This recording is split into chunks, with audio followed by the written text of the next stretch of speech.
Hey there, Layla. Got a minute to spare? I've got some thrilling news that I can't wait to share with you. Good afternoon. Sure, I can talk for a while. What's going on? Well, first things first. How's Stephen been? My son's been treating you well, I trust? He's a little silly sometimes, but he's got a heart of gold, you know. And of course, I hope you're doing well yourself. You're a very smart, strong young lady, and I would hate to see anything happen to you. No worries on that front. Stephen and I are just as we've always been. Nothing too dramatic to report. We're just living our lives to the fullest. That's music to my ears. In these times, it seems like everyone has a heart-wrenching tale to share when you catch up with them. But enough of that. Let's get to the exciting part. Ready for a surprise? What is it? Should I be guessing, or is this just a figure of speech? Sarah's tying the knot. You and Stephen are about to gain a new brother-in-law. But wait, there's more. She's expecting a baby. I'm going to be a grandma, and you're about to become an aunt. Isn't it just incredible? Sometimes I have to pinch myself just to make sure it's not all a dream. Wow, that is quite the news! I hope the wedding isn't too rushed for her sake. An unexpected baby is quite the life changer. Hopefully they can get married soon enough so they don't have to worry about any societal stigma. Yes, it's somewhat of a whirlwind wedding, as we used to say in my day. But what truly matters is this joyous new chapter unfolding for our family. Whirlwind wedding? Is that something I should be worried about? It sounds rather ominous. Oh no, it's just an old saying. It slipped my mind that you grew up overseas. Let me explain. Back in the day, if a man got a young woman pregnant, her father would show up with a shotgun and ensure they got married right away. Oh, wow. Well, as long as you're excited about this, and so is the groom-to-be. Anyway, that really is fantastic news, and I'm genuinely happy for you and Sarah. Can you believe it? The girl's already 4 months along. They took their time deciding what steps to take next. We need to find her a dress that'll accommodate her growing belly soon, because it certainly isn't getting any smaller. Oh dear! Well, I'm sure there are dressmakers who specialize in such situations. You must be over the moon about the upcoming wedding. Absolutely. There's nothing quite like seeing your daughter walk down the aisle as a bride. And I hope someday that you'll get to experience this joy too, dear Layla. Speaking of weddings, we expect you and Stephen at the ceremony. Of course, wouldn't miss it. It's such an overwhelming feeling of joy that brings tears to my eyes.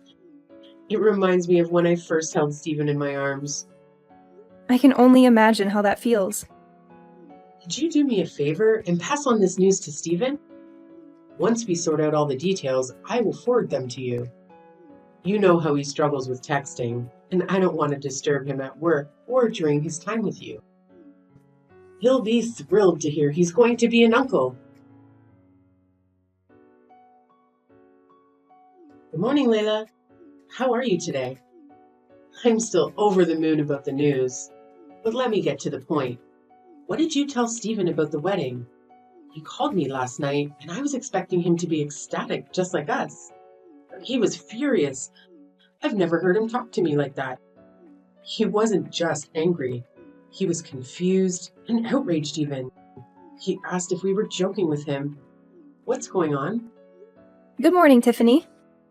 That's very odd. I didn't notice anything wrong with him. Actually, now that I think about it, I heard some yelling last night when I was in the bath, but I thought it was just the TV. Or maybe Stephen getting excited over a game, as he usually does. But that must have been when he called you. He didn't say anything to me about it. This is news to me. That doesn't make sense. I'm his mother, and I know when something's bothering him. All I did was share the news about the wedding with you. So something must have gone wrong somewhere. Are you sure you didn't say anything weird to him? Even by mistake? Well, I told him about the wedding and how happy you were to become a grandma, and that we were invited to join with them. That's all. Then why would he snap at me like that? Just a guess. But maybe this is still a touchy subject for Stephen. Touchy subject? What do you mean? All I did was tell him that Sarah's pregnant. You should be happy for her. What's so upsetting about that? Tiffany, I was hoping we could avoid this conversation, but it seems inevitable now. You haven't forgotten about the accident 2 years ago, have you? The one where we lost our baby? How could I ever forget such a horrible thing? But it's in the past now, and you both need to move on from it, especially if that's what caused Steven's reaction. You make it sound so easy when it was a very traumatic experience for both of us. Traumatic? Isn't that a bit strong? Not when I have to relive that nightmare almost every day. Remember, I was as far along in my pregnancy as Sarah is now when you hit me with your car. It's not easy for us to just forget something like that, even though we've tried therapy and support groups. While I've always been better at hiding my feelings than Steven, I don't blame him for having a hard time with this news. And for the last time, it was an accident. The car's brakes failed. It wasn't my fault. Look, whether or not it was your fault isn't the point here. It's not like you meant to hurt me or our baby. And what do you want from me? It wasn't easy for me either. The guilt nearly killed me. Tiffany, I don't care what you do with your life. You can drive a cab or race a car for all I care. You have no idea what it feels like to lose a baby inside you. It wasn't like I had an abortion or something. The baby was alive and kicking. Oh, please. We all suffered a loss that day. Don't you think I loved that car? It was part of our family for so long, and then I had to scrap it because it was totaled. How can you compare your car to my miscarriage? Your car was just a thing. My baby was alive. Yeah, you said that before. After I paid for everything, the damages, the hospital bills, the therapy sessions, I've taken all the blame for that awful accident. Can't you just let it go? Money can't fix everything, Tiffany. You left me broken, Tiffany, in more ways than one. And now, even if Steven and I wanted to move on, we can't. You know I can never have another baby. Okay. I get what you might be upset about Sarah's wedding, but I really thought it would make you happy. Can't you be happy for her? Can't you look on the bright side? And Steven, he never had a baby inside him, and he didn't lose his ability to have kids. If he's so unhappy, why doesn't he just find someone else who can give him a child? He's a man after all. That's the most insensitive thing you've ever said to me. And that's saying something. This is why he yelled at you on the phone. All right, enough of this depressing talk. I'll send you the wedding details soon. And you better be there, both of you. You need some fun and joy in your life after all this misery. Trust me. Grab a pen and paper, Layla. I have some exciting news for you. Sarah and Joshua have finally set a date for their wedding. Hello, Tiffany. I hope you're doing well. Did you find a nice venue for the ceremony? Yes, thanks to you, my dear. Remember the hotel downtown where you had your reception?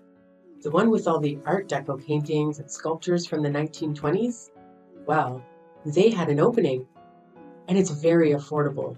And I know a lot of people there from when we planned your wedding, so it's perfect. Oh, I see.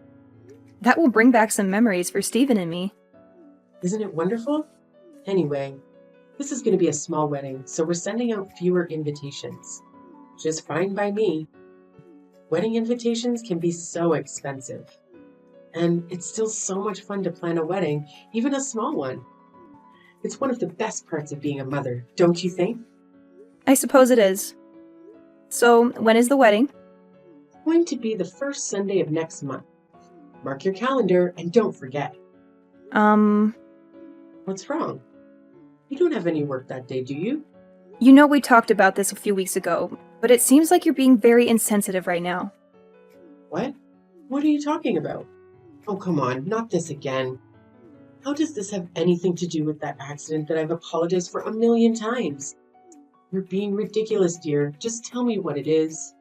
You think I'm being ridiculous? Really? You're the one who keeps making it harder for us to move on. That day you picked because it was cheap and convenient. That's the day my world fell apart 2 years ago when you hit me with your car. Oh, is that all? It's just a date, dear.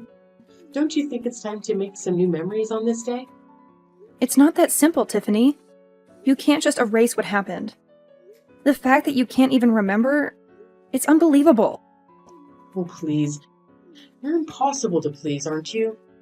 Maybe if you could talk about something else besides your miscarriage, you might be able to move on. Didn't they teach you that in therapy or support groups? Or did you skip that session because you were too sad after looking at your calendar? You have your whole future ahead of you, Layla. You're only hurting yourself by living in the past like this. Better be careful where I seat you at the wedding, or else your gloomy mood might ruin everyone's happiness. Living in the past? If our baby had survived, they would still be a toddler today. How can you expect me to forget that? I'm starting to wonder if that accident damaged your brain too. I had a great aunt who had a lobotomy, and she was just as stuck in the past as you are now. Move on for your own sake. Every word you say hurts me more than the last.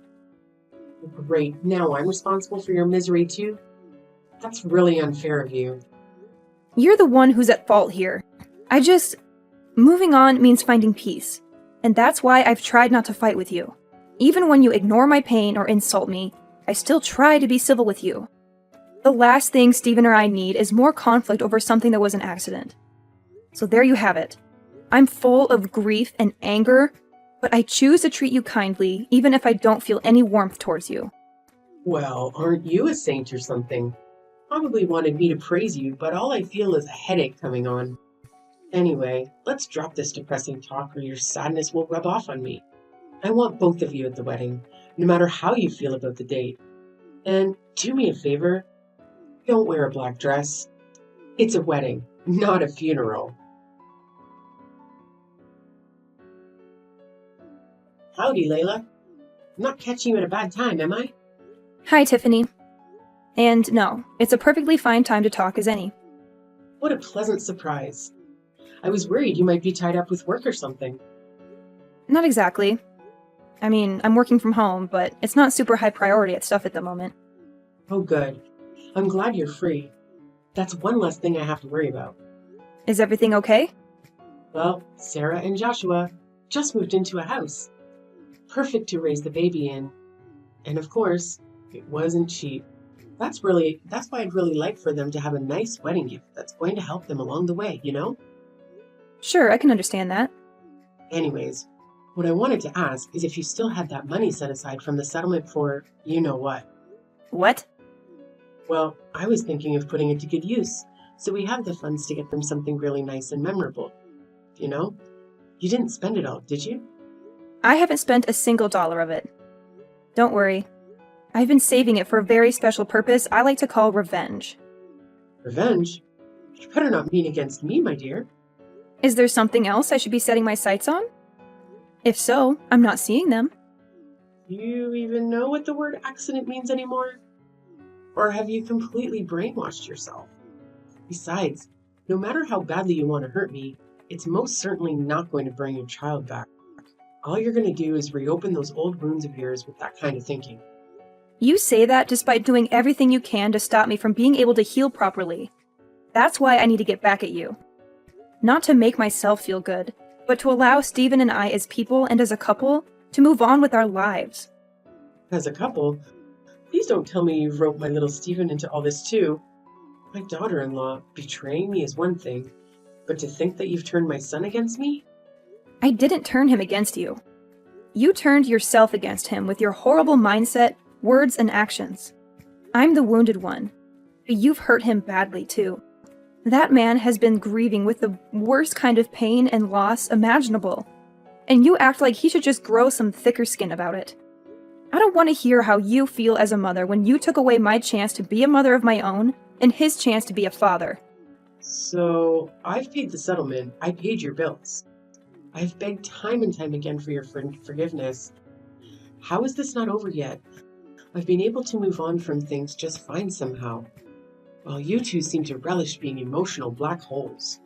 You haven't moved on because you never cared to begin with. You were more upset about your car than you were about the baby, after all. I want you to look deep inside yourself at whatever shriveled up excuse of a heart you have inside your chest, if any, and really think for a second. Do you honestly believe that to me, as the years would be enough time to erase the pain caused by losing a child? Whatever happened to the old saying, time heals all wounds? I figured you would pull out something weak like that. You've already made up your mind, haven't you? As long as you've paid us off, your hands were free of any blood. That's what you think, isn't it? Well, newsflash, Lady Macbeth. You might as well have just wiped your hands with a fat stack of cash and tried to hand it off to us. So no, I don't want to wipe my tears with your blood money. And I didn't even want to use it at all, unless it was to get revenge on you. Why do you insist on going on and on about revenge? Enough posturing. If you want to run me over yourself to set things straight, then just do it already. Don't worry. I've got bigger plans than just making you live through my pain. Besides, I don't want to pay your hospital bills. And I need you to be able to walk away in shame when this is all over. All right, then spill it. What's your big plan, mastermind? No can do. I've been planning this for quite some time, and I need you to be surprised when it happens. For now, feel free to go about your life knowing that soon everything I want will come to pass. Good evening, Tiffany. What a lovely wedding, don't you think? Sarah looked stunning, and you looked so proud and happy. I could see your smile from across the room. Layla, thank you for coming to the wedding with Stephen. I have to admit, I wasn't sure if you'd show up. I wouldn't miss it for the world. This was a big day for Sarah. Her dress was gorgeous. You couldn't even tell she was pregnant, especially with that beautiful veil. Oh, I know, I picked it out myself, and I have to say, I have a good eye for these things.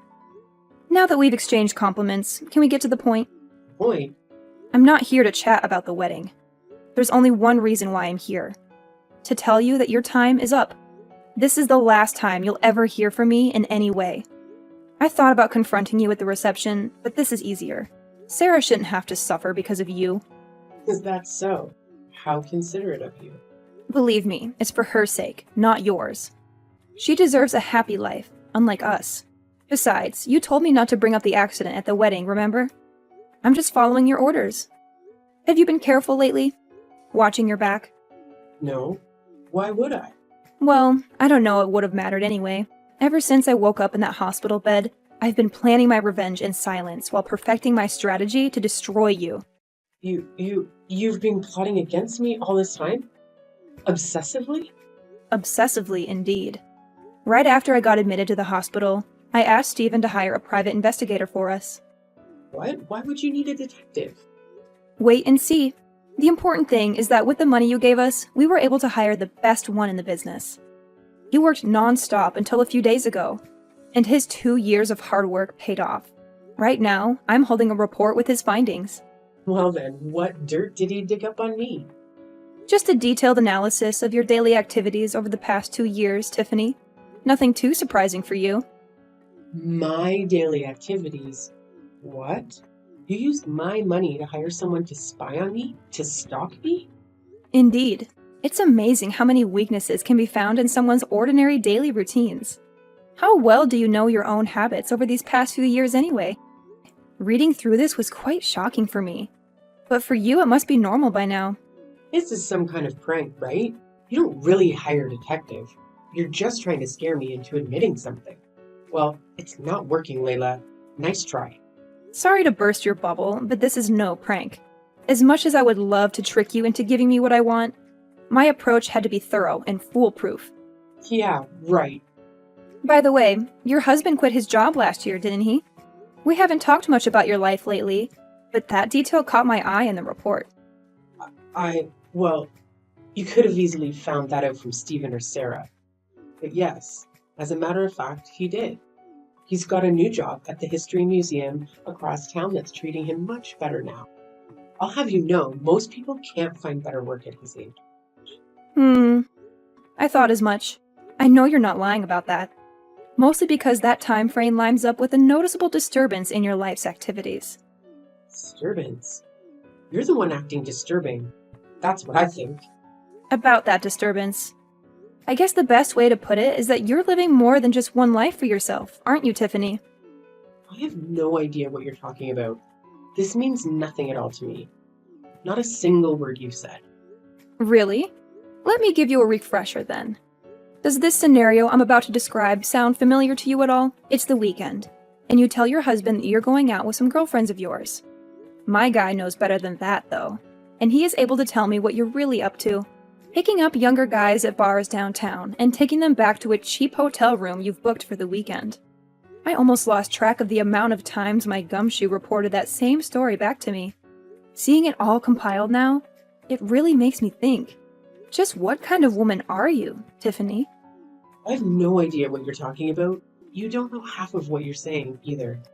So you do your best to shut it if you know what's good for you. You're just saying a whole lot of nonsense you have no way of proving. Oh, you can rest easy on that front. The detective supplemented all of these with write-ups of your dirty deeds with equally dirty photos. Photos? You know, I always thought a woman of your age would know better than to do something this rash and thoughtless. Or that you'd at least be smart enough to cover your tracks. These photos are unmistakably you, though, and you've got nowhere to hide now. I haven't done anything wrong.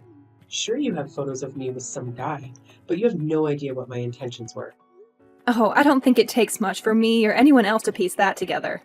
I definitely don't need to hire a detective to have a theory or two. Besides, even if you didn't do anything with this guy, certain facts stay true, immutably so. Namely, the fact that you lied to your husband about what you were doing all those weekends. Now, if you didn't think you were doing anything wrong, I have to ask, what were you thinking? Maybe I just didn't want him to worry about me while I went out for drinks, okay? Maybe. Maybe you didn't want him to know that you were fooling around with other guys, and much, much more. Are you any good at poker, Tiffany? My eyes and ears out in the city told me that you like to spend your husband's hard-earned money on poker at every bar in town. It would probably be pretty bad for your image if your husband, Sarah, or any of the lovely people at this wedding found out you had this side to you, huh? Shut up. So what? You've got photos, huh? You'll never catch me in the act. So your findings are as good as trash. True, you're a slippery one, I admit. A lesser detective wouldn't have even caught a whiff of this. You gave me enough money to destroy you, though. The truth is, whether or not I catch you red-handed, once the information gets out there, you're going to be in the hot seat regardless. The dirt I have on you doesn't just muddy your reputation, it completely spoils it. I'm warning you. If you don't stop this, I'll block your number. I mean, go for it, I guess. That's not really going to stop me from sending all this to your husband, though. You wouldn't dare. He doesn't need to know a damn thing about any of this. This is just between you and me, isn't it? Like you said, no one else needs to get hurt. Really? I was sort of thinking he had a right to know that his wife is not only unfaithful to him, but routinely lies to him about that and her habit of throwing his money away. Telling him just seems like the responsible thing to do from my perspective. When I said I didn't want to hurt Sarah, it was because I wanted this day to be special for her. If he found out, there's no way he'd do anything short of divorcing me, though. That's a good point. You and I both know there's nothing he hates more than a liar and a backstabber. Just imagine how he'll feel when he finds out how long this has been going on. I know you're a gambling woman, but I wouldn't bet on the odds of him staying with you if I were you. How would I be able to live without him? That's impossible. You can't do this to me. Yeah, without your husband's money, you're flat out broke, aren't you? I would offer to give you the money you used to settle with us back, but wouldn't you know it? I spent it all on that detective. Please, I'm begging you. Whatever you do, don't tell my husband. Don't tell Sarah or anyone else. Please. Your demands are getting less and less practical by the second, Tiffany. How am I supposed to just keep your secrets for you, Stephen and I already know, so what's the harm in letting your daughter in on the fun too? They're all going to figure it out sooner or later. You're wrong. They don't have to know a thing. Not as long as you can stop it, right? Wrong. I don't care about protecting you. Not after what you've done. You haven't protected us after all. Rather, you've tried to throw us into the deep end and watch us flounder time and time again. This is revenge, plain and simple. Not for the accident, but for how horribly you've mistreated us these past few years. Me, Stephen, your husband. Speaking of which, it really does seem like fate that it would all unravel on this day. Unlike you, your husband is well aware of the importance of this day, seeing as he calls us regularly to check in and support us emotionally. He's coming by today to observe the life of the baby we never had as a family. You wouldn't know much about grief, though, unless it was about your car, I guess. He's coming to you? Yeah? Do you have a problem with that? It's already so late in the evening, you know. And besides, if he's going somewhere, I thought he would tell me about it. Right. Because you're always so truthful with him about what you get up to when the sun goes down. Well, why not hitch a ride with him in that case? Maybe he'll even let you get behind the wheel. It might be a tough sell for him, though, because he remembers everything about what you did on that horrible, tragic day. If you do, you won't tell him, right? You wouldn't do something like that if I came, right? He just told me he's getting ready to come, so he'd better make up your mind quickly. All right, I'm coming, I swear. Please, whatever you do, just don't tell him. I'm begging you. Tiffany made it to the house that evening, but her husband took the wheel without offering to let her drive at all. In fact, when Stephen's father arrived at the house, he did as he always did on this day and prayed silently with us. Not that she knew anything about it, but the grief had struck her husband just as intensely as it had us. He came to us right after the accident, and he's been coming over ever since, partly to help us, but also to settle his own sorrow. I think my father-in-law knew of his wife's heartlessness when it came to the tragedy, and so he held on to twice as much pain and guilt in return for being as excited as we were to being parents. He was thrilled to become a grandfather, and he'd put so much thought into how best to support us raising the child. And so, my aspiration of revenge, though rooted in my desire to see Tiffany crumble, came to fruition in getting justice for my father-in-law. He deserved better than Tiffany's lies. When he learned the truth, he said nothing. He drove home with her in silence and divorced her the next day. He's a man of few but powerful words.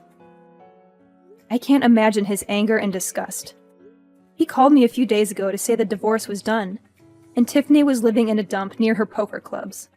We gave him and his lawyers all the evidence we had. She didn't even fight back. Now he, Stephen, and I are free of her dark shadow.